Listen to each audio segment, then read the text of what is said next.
चलिए बुलेटिन की शुरुआत करते हैं। सीएम भजनलाल शर्मा बगरू के नरसिंहपुरा में आयोजित बीजेपी जयपुर देहात दक्षिण के संगठन पर्व में उपस्थित जनसमूह को संबोधित कर रहे थे और इस दौरान सीएम ने कहा कि हमारी सरकार पंडित दीनदयाल उपाध्याय के अंत्योदय और डॉक्टर भीमराव अंबेडकर की समाज के अंतिम व्यक्ति के उदय के संकल्प के साथ में कार्य कर रही है। हमारी सरकार ने सबका साथ, सबका विकास, सबका विश्वास एवं सबका प्रयास की भावना के साथ में कार्यकर्ताओं और एवं आमजन के सुझावों के आधार पर जुलाई में बजट घोषणाएं की और प्रदेश के में पहली बार 99% बजट घोषणाओं में जमीन आवंटन एवं 90% घोषणाओं की वित्तीय स्वीकृतियां 6 महीने में ही पूरी कर ली। साथ ही कहा कि हमारी सरकार किसानों, महिलाओं और युवाओं के सशक्तिकरण के लिए प्रतिबद्ध होकर कार्य कर रही है। इसी दिशा में राज्य सरकार ने केंद्र सरकार के साथ ऊर्जा क्षेत्र में 2.24 लाख करोड़ रुपए से अधिक के एमओयू किए हैं। वहीं कार्यक्रम में जिला प्रभारी विमल अग्रवाल, विधायक बगरू श्री कैलाश वर्मा सहित संगठन के पदाधिकारी उपस्थित थे।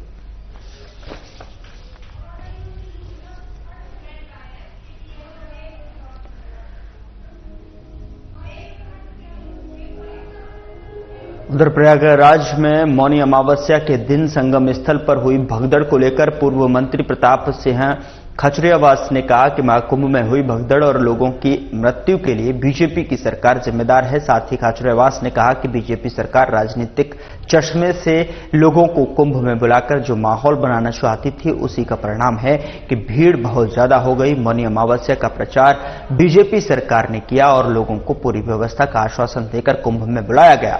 बीजेपी ने अपने लोगों के लिए वीआईपी घाट बना दिए। एक तरफ वीआईपी और पुलिस के लिए जगह खाली पड़ी थी तो दूसरी तरफ भगदड़ मच रही थी और पुलिया खाली पड़े थे। इसी का परिणाम है कि पवित्र कुंभ में कई लोगों के परिवार उजड़ गए।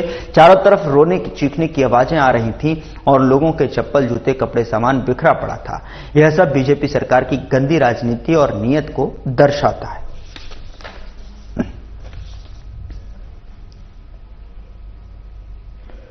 उधर बीजेपी प्रदेश अध्यक्ष मदन राठौड़ ने प्रयागराज महाकुंभ में संगम पर भगदड़ के दौरान घायलों के जल्द स्वस्थ होने की कामना की और दिवंगत श्रद्धालुओं के परिजनों को दुख की इस घड़ी में संबल प्रदान करने की ईश्वर से प्रार्थना की। बता दें कि राठौड़ ने आमजन से अपील की है कि धार्मिक आयोजन महाकुंभ में जल्दबाजी नहीं करनी चाहिए और श्रद्धालुओं को संयम, धैर्य रखना चाहिए। राठौड़ ने कहा कि ऐसे धार्मिक आयोजन में भी विपक्ष आलोचना करने का कार्य कर रहा है, जबकि विपक्ष को ऐसे मामले में बोलने से बचना चाहिए। बीजेपी प्रदेश अध्यक्ष मदन राठौड़ ने कहा कि यह दुखद हादसा है, यह कोई प्रायोजित नहीं होता कि भगदड़ मचाओ। साथ ही उन्होंने दिल्ली चुनाव को लेकर किए गए सवाल पर कहा कि कांग्रेस में फूट है और कांग्रेसी नेताओं में निराशा का भी माहौल है। कांग्रेस कभी आम आदमी पार्टी के साथ मिलकर चुनाव लड़ती है तो कभी उसके सामने विरोध में मैदान में है। स्वाभिमानी व्यक्ति इस तरह नहीं करता।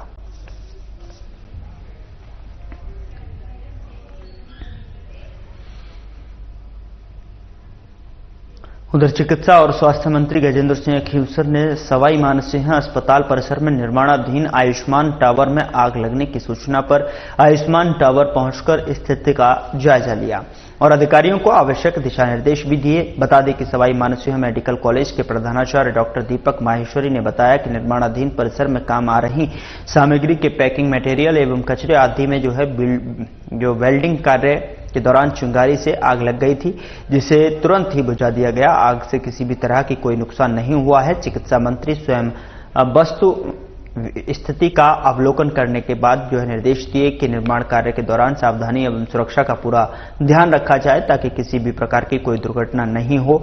उन्होंने अधिकारियों को कहा कि आयुष्मान टावर के निर्माण में गुणवत्ता का भी विशेष ख्याल रखा जाए।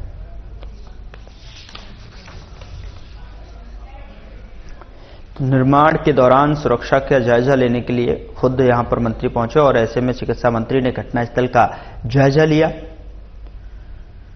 और उन्होंने कहा कि निर्माण में कोई भी गुणवत्ता का पूरा विशेष ध्यान रखना होगा।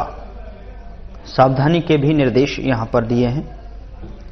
चिकित्सा मंत्री ने घटनास्थल का जायजा लिया है और टावर में आग की घटना के दौरान, निर्माण के दौरान सुरक्षा सावधानी के निर्देश भी दिए हैं। उधर राजस्थान विधानसभा अध्यक्ष वासुदेव देवनानी ने कहा कि राजस्थान विधानसभा का यह पवित्र सदन प्रदेश की 8 करोड़ जनता का प्रतिनिधित्व करता है। सदन की कार्रवाई को आम जनता देखती है। प्रदेश की जनता से चुनकर आए जनप्रतिनिधिगण अपने आचरण और व्यवहार से जन आकांक्षाओं के अनुकूल आदर्श प्रस्तुत करें। और साथ ही विधानसभा अध्यक्ष ने कहा कि 16वीं राजस्थान विधानसभा का सदन नए क्लेवर में तैयार हो गया है। सदन को वन नेशन वन एप्लीकेशन के तहत सदस्यों की मेजों पर टैब लगाकर तैयार कर दिया गया है। साथ ही उन्होंने बताया कि 16वीं विधानसभा के 90% प्रश्नों के जवाब विधानसभा को प्राप्त हो गए हैं, जिसकी सीएम भजनलाल शर्मा, नेता प्रतिपक्ष टीकाराम जूली सहित सभी ने सराहना की है। बता दें कि ये सारी बातें उन्होंने विधानसभा में सर्वदलीय बैठक में कही।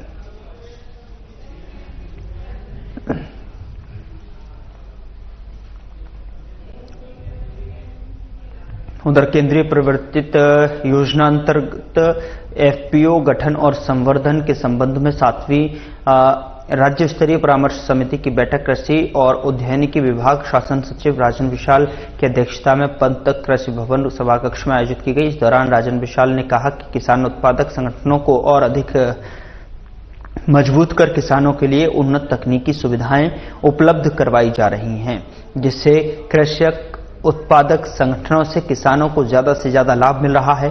बैठक में शासन सचिव ने किसान उत्पादक संगठनों और उनकी सदस्य संख्या, उनका देय अनुदान आदि के बारे में चर्चा की और एफपीओ को सुदृढ़ करने, उन्हें मार्केट लिंकेज प्रदान करने की सभी लाइसेंस दिलवाकर व्यापार बढ़ाने और सभी विभागीय योजनांतर्गत देय लाभों पर कार्य करने के लिए अधिकारियों को निर्देशित किया है।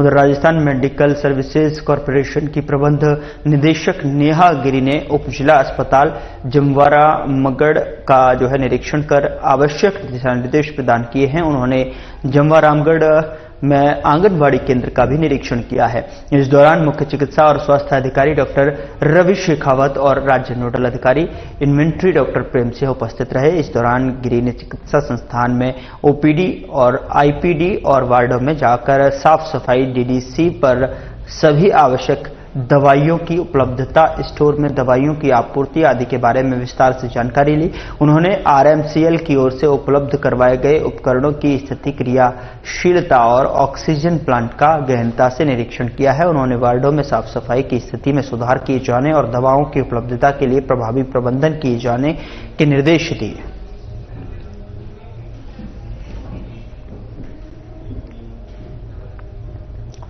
जयपुर विकास प्राधिकरण जोन 11 में निजी खातेदारी करीब 25 बीघा कृषि भूमि पर नवीन अवैध कॉलोनी को प्रारंभिक स्तर पर ही पूर्णतः ध्वस्त किया गया और जोन 13 में निजी खातेदारी करीब 7 बीघा कृषि भूमि पर 2 नवीन अवैध कॉलोनियों को प्रारंभिक स्तर पर ही ध्वस्त किया गया। और आपको बता दें कि जिस पर जानकारी देते हुए पुलिस महानिरीक्षक कैलाश चंद्र बिश्नोई ने बताया कि जोन 11 की क्षेत्राधिकार में अवस्थित ग्राम जयसिंहपुरा उर्फ रूपवास, तहसील सांगानेर, जिला जयपुर में करीब 25 बीघा निजी खातेदारी कृषि भूमि पर जेडीए के बिना स्वीकृति अनुमोदन के बिना भू रूपांतरण करवाए और भूमि को समतल कर विगत दिवसों में मौका पाकर रातों रात बनाई गई मिट्टी, ग्रेवल, सड़कें, प्लॉटों के बाउंड्री वॉल और अन्य अवैध निर्माण को नवीन अवैध कॉलोनी दर्शाने की सूचना प्राप्त होते ही विफल किया गया है।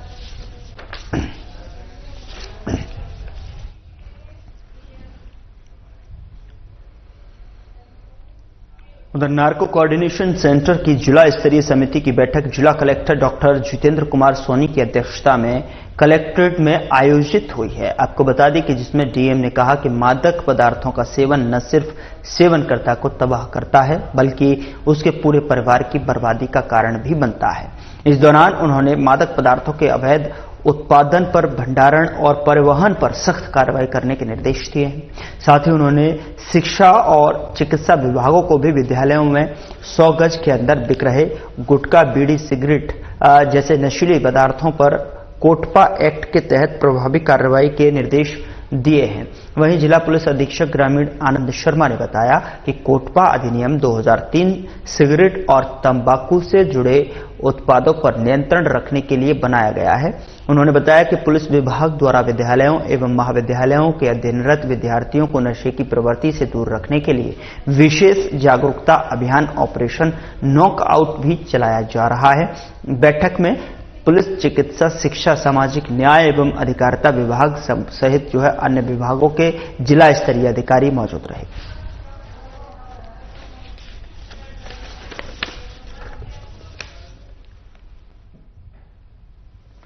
उधर जोरावर सिंह गेट स्थित राष्ट्रीय आयुर्वेद संस्थान में स्थित हनुमान जी मंदिर में सुंदरकांड पाठ एवं महाप्रसादी का आयोजन किया गया। आपको बता दें कि सुंदरकांड पाठ के दौरान हनुमान जी मंदिर को फूलों से सजाया गया और सभी ने सुंदरकांड पाठ किया है। आपको बता दें कि कुलपति प्रोफेसर संजीव शर्मा, संस्थान के अधिकारियों, चिकित्सकों और कर्मचारियों संघ पदाधिकारी ने हनुमान जी महाराज की आरती की। वहीं महासचिव राहुल अग्रवाल ने बताया कि राष्ट्रीय आयुर्वेद संस्थान में सुंदरकांड पाठ और महाप्रसादी का आयोजन संस्थान के कर्मचारी संघ द्वारा हर वर्ष बड़ी धूमधाम से आयोजित किया जाता है, जिसमें संस्थान में कार्यरत सभी अधिकारियों और कर्मचारियों का सहयोग होता है।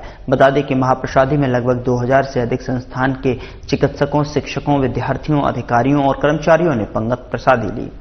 इस दौरान कार्यक्रम में कुलपति प्रोफेसर संजीव शर्मा, संयुक्त निदेशक जेपी शर्मा, उपनिदेशक चंद्रशेखर शर्मा, प्रशासनिक अधिकारी नरेश कुमार गुप्ता एवं मोहनलाल मीणा सहित तमाम कर्मचारी और कार्यकर्ता उपस्थित रहे।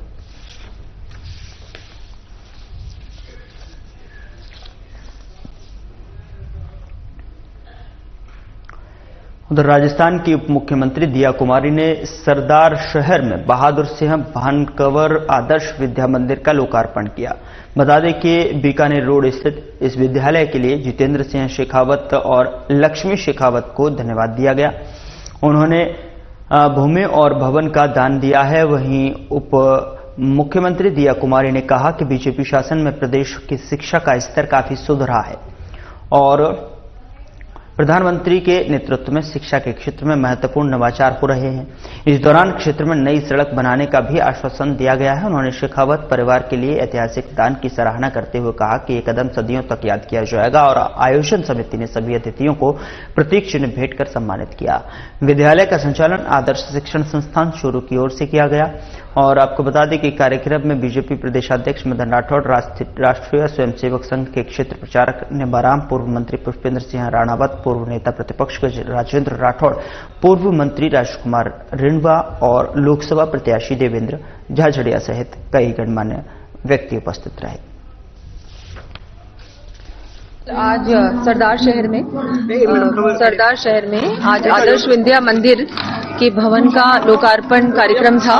यहाँ पर जितेंद्र सिंह जी शेखावत जी, जिन्होंने अपने जो उनके पिताजी थे, उनका जो सपना था कि यहाँ पर आदर्श विद्या मंदिर बनना चाहिए, शिक्षा के क्षेत्र में वो अपनी तरफ से कुछ योगदान करना चाह रहे थे, तो उन्हीं के सपने को साकार किया। बहादुर सिंह जी के सपने को जितेंद्र सिंह जी ने साकार किया कि शेखावटी में भी क्या अच्छा हो सकता है। और जितना भी यहाँ पर यहाँ के बहुत यहाँ से तो वैसे बहुत उद्यमी भी यहाँ से निकले हैं और उन्होंने प्रदेश का नाम रोशन किया है। भारत बनाने के लिए जिस तरह से प्रधानमंत्री जी काम कर रहे हैं, निश्चित रूप से इस बार भी बजट में हमको वो ही देखने को मिलेगा कि विकास भी होगा, विरासत का भी ध्यान दिया जाएगा और हर प्रकार से एक बहुत अच्छा। उधर 31 जनवरी से राजस्थान विधानसभा का तृतीय सत्र आरंभ होगा। बता दें कि राजस्थान विधानसभा अध्यक्ष वासुदेव देवनानी की अध्यक्षता में विधानसभा में सर्वदलीय बैठक होगी और बैठक में मुख्यमंत्री भजनलाल शर्मा, संसदीय कार्य मंत्री जोगाराम पटेल, सरकारी मुख्य सचेतक जोगेश्वर गर्ग, नेता प्रतिपक्ष टीकाराम जूली, कांग्रेस विधायक दल के मुख्य सचेतक रफीक खान, विधायक डॉक्टर सुभाष गर्ग, विधायक मनोज कुमार और विधायक धवर चंद भाग लेंगे।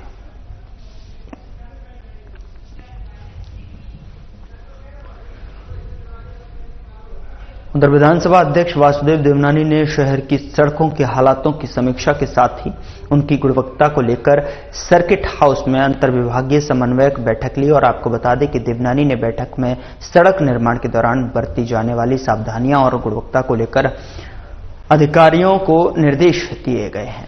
बैठक में जिला कलेक्टर लोकबंधु, अजमेर विकास प्राधिकरण आयुक्त नगर नित्या, नगर निगम आयुक्त देशल दान सहित RSRDC, सार्वजनिक निर्माण विभाग, जन स्वास्थ्य अभियांत्रिकी विभाग और टाटा पावर के अधिकारी मौजूद रहे। बता दें कि विधानसभा अध्यक्ष देवनानी ने उत्तर विधानसभा क्षेत्र के 5 प्रमुख सड़कों को आदर्श सड़क बनाने के निर्देश दिए हैं। उन्होंने कहा कि ये आदर्श सड़कें स्मार्ट सिटी की तर्ज पर होनी चाहिए, जिसमें बेहतर लाइनिंग रहित सड़क और बेहतर रोड लाइट की व्यवस्था भी होनी चाहिए।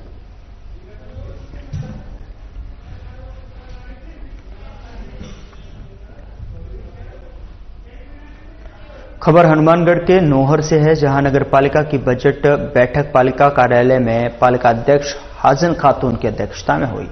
बैठक में मात्र 1 मिनट में नोहर नगर पालिका का वर्ष 2025-26 के लिए 92,18,76,000 रुपए का बजट पारित किया गया। बजट पारित करने के बाद बैठक में विभिन्न मुद्दों पर चर्चा की गई। विपक्षी पार्षदों ने बिना किसी ठोस कारण के विभिन्न कार्यों के किए गए टेंडरों को निरस्त करने का मामला जोर शोर से उठाया। बजट में सड़कों, नालियों की मरम्मत और रखरखाव और अन्य पर 4 करोड़ 68 लाख रुपए, अधिकारी और कर्मचारियों के वेतन भत्तों पर 13 करोड़ 93 लाख रुपए, पानी निकासी के लिए 2 करोड़ रुपए सहित विभिन्न कार्यों के लिए बजट पारित किया गया।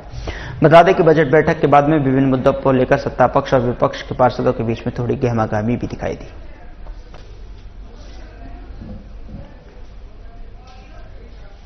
नगर पालिका मंडल में वर्ष 25-26 का बजट प्रस्तुत किया गया, जो 92 करोड़ 18,76,000 रुपए का था, जिसे बोर्ड ने सर्वसम्मति से पास किया, जिसमें मुख्य रूप से प्रारंभिक शेष 3,179 लाख रुपए है और जो आय का कुल स्रोत है उसमें राजस्व प्राप्तियां हैं वो 2979 लाख और पूंजीगत प्राप्तियां 3,060 लाख रुपए और व्यय में राजस्व खर्च है वो 1940 लाख रुपए और पूंजीगत खर्च 4204 करोड़ लाख रुपए है, जिसमें मुख्य रूप से बड़े जो विकास कार्य हैं उनका जो बजट है वो और कुछ नए संसाधन खरीदने के लिए बजट आज मंडल ने पास किए। सफाई व्यवस्था के लिए घर घर कचरा संग्रहण को पूरी तरह से डिसेंट्रलाइज करते हुए प्रत्येक घर तक पहुंच किया जाना सुनिश्चित करने का प्रयास करें। उधर राजस्थान सरपंच संघ के बैनर तले जयपुर में 4 फरवरी को सरपंचों और नवनियुक्त प्रशासकों का विशाल सम्मेलन आयोजित किया जा रहा है। इसमें प्रदेश भर के हजारों सरपंच और नवनियुक्त प्रशासक हिस्सा लेंगे। राजस्थान सरपंच संघ के मुख्य प्रवक्ता रफीक पठान ने बताया कि जयपुर में होने वाले कार्यक्रम के पोस्टर और बैनर का विमोचन मुख्यमंत्री भजनलाल शर्मा द्वारा राजस्थान सरपंच संघ के प्रदेश अध्यक्ष वंशीधर गढ़वाल, संरक्षक कृष्णा मुरारी दिलावर के नेतृत्व में मुख्यमंत्री आवास पर किया गया। इस अवसर पर मुख्यमंत्री भजनलाल शर्मा ने निवर्तमान सरपंचों और नवनियुक्त प्रशासकों से आह्वान किया कि उन्हें जो नई जिम्मेदारी मिली है उसका ईमानदारी से निर्वहन करें और तन मन लगाकर जनता की सेवा करें, जिससे सरपंचों की जो छवि बनी हुई है उसमें और 4 चांद लग जाएं। उन्होंने खासतौर पर सफाई व्यवस्था पर सरपंचों से ज्यादा ध्यान लगाने को कहा।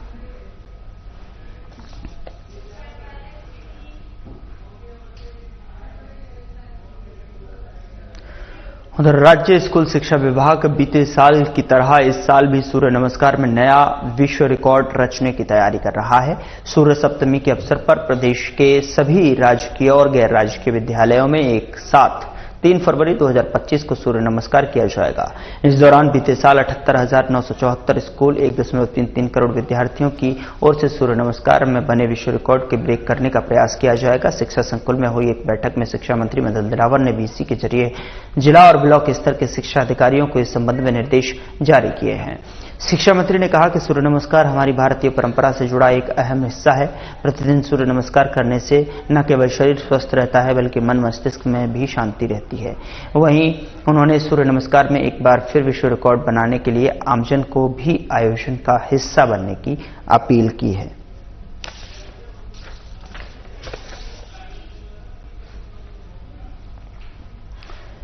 उधर दादिया और पीपला भरत सिंह स्थित राजकीय विद्यालय में वार्षिकोत्सव और प्रतिभा सम्मान समारोह का भव्य आयोजन किया गया। इस अवसर पर क्षेत्रीय विधायक डॉक्टर कैलाश वर्मा मुख्य अतिथि के रूप में उपस्थित रहे। कार्यक्रम में विधायक वर्मा ने विद्यालय के मेधावी विद्यार्थियों को सम्मानित किया, जिन्होंने शिक्षा, खेलकूद और अन्य सह पाठ्यक्रम गतिविधियों में उत्कृष्ट प्रदर्शन किया और इस दौरान विधायक ने विद्यार्थियों का उत्साहवर्धन करते हुए शिक्षा के महत्व पर प्रकाश डाला है। और कहा कि गुणवत्तापूर्ण शिक्षा ही राष्ट्र निर्माण की नींव है। इस दौरान बगरू विधायक डॉक्टर कैलाश वर्मा ने विद्यालय के विकास के लिए विधायक कोष से कक्षा कक्ष और टीन शेड निर्माण करने की घोषणा की है, जिसमें विद्यालयों में शिक्षा की सुविधाओं में और विस्तार होगा। इस महत्वपूर्ण घोषणा के लिए ग्रामीण और विद्यालय प्रशासन ने विधायक का आभार व्यक्त किया है और विद्यालय विकास में योगदान के लिए धन्यवाद दिया है।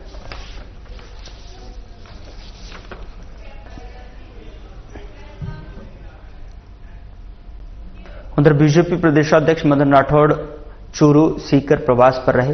सीकर में बीजेपी जिला कार्यालय में प्रदेशाध्यक्ष मदन राठौड़ का बीजेपी पदाधिकारियों और कार्यकर्ताओं ने भव्य स्वागत किया। नवनिर्वाचित जिला अध्यक्ष मनोज बाटड़ के नेतृत्व में कार्यकर्ताओं ने प्रदेशाध्यक्ष मदन राठौड़ का फूल मालाओं और पार्टी के पटके से स्वागत किया। प्रदेशाध्यक्ष ने पदाधिकारियों और कार्यकर्ताओं से संगठन के कार्यों पर चर्चा की। राठौड़ ने नवनिर्वाचित जिला अध्यक्ष मनोज बाटड़ को शुभकामनाएं दी हैं और कहा कि बाटड़ के नेतृत्व में संगठन और अधिक मजबूत होगा। बीजेपी की विशेषता है कि प्रत्येक व्यक्ति के लिए काम और प्रत्येक काम के लिए कार्यकर्ता होता है। जिस प्रकार प्रधानमंत्री नरेंद्र मोदी दुनिया में भारत का परचम फहरा रहे हैं, उसी प्रकार प्रत्येक कार्यकर्ता को बीजेपी का परचम फहराना है।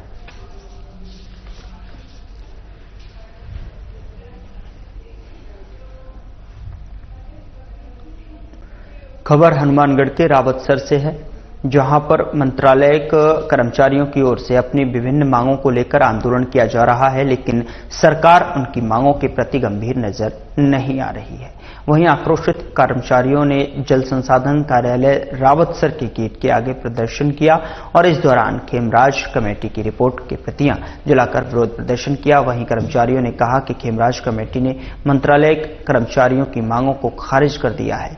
इससे कर्मचारियों में रोष है। उनकी मांगें पूरी नहीं हो जाती तब तक कर्मचारियों ने कहा कि हमारा आंदोलन जारी रहेगा।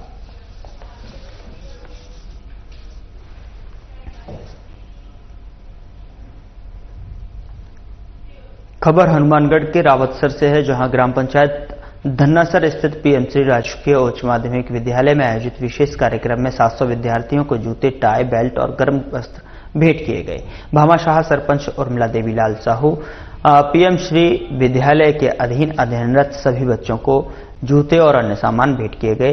साथ ही पुस्तकालय के लिए 2 एसी और सीसीटीवी कैमरे भेंट किए गए। कार्यक्रम में संबोधित करते हुए मुख्य अतिथि सीडब्ल्यूसी मजिस्ट्रेट जितेंद्र गोयल ने कहा कि सरपंच की ओर से शिक्षा के क्षेत्र में बच्चों को अग्रसर करने के लिए अनुकरणीय पहल की है, जो जिले के अन्य जनप्रतिनिधियों के लिए प्रेरणादायक होगी। शिक्षा से बड़ा कोई दान नहीं है। आज के युग में बच्चों को शिक्षा की ओर अग्रसर करना बच्चों के लिए सबसे बड़ा उपहार है।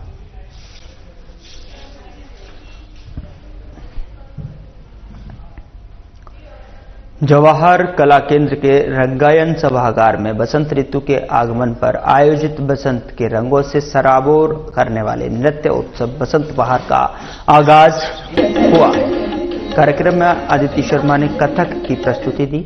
वहीं रीला होता और समूह के कलाकारों ने ओडिसी नृत्य की प्रस्तुतियां से समावाद दिया। बसंत बहार उत्सव के दूसरे दिन बुधवार को शाम 6 बजे डॉक्टर तरुणा जांगिड़ और समूह कथक और शांतनु शर्मा एवं समूह के कलाकार भारतनाट्यम और कथक संयोजन की प्रस्तुति देंगे और अदिति ने राग केदार के निबद्ध गणेश वंदना पर कथक करते हुए प्रथम पूज्य के चरणों में नमन किया।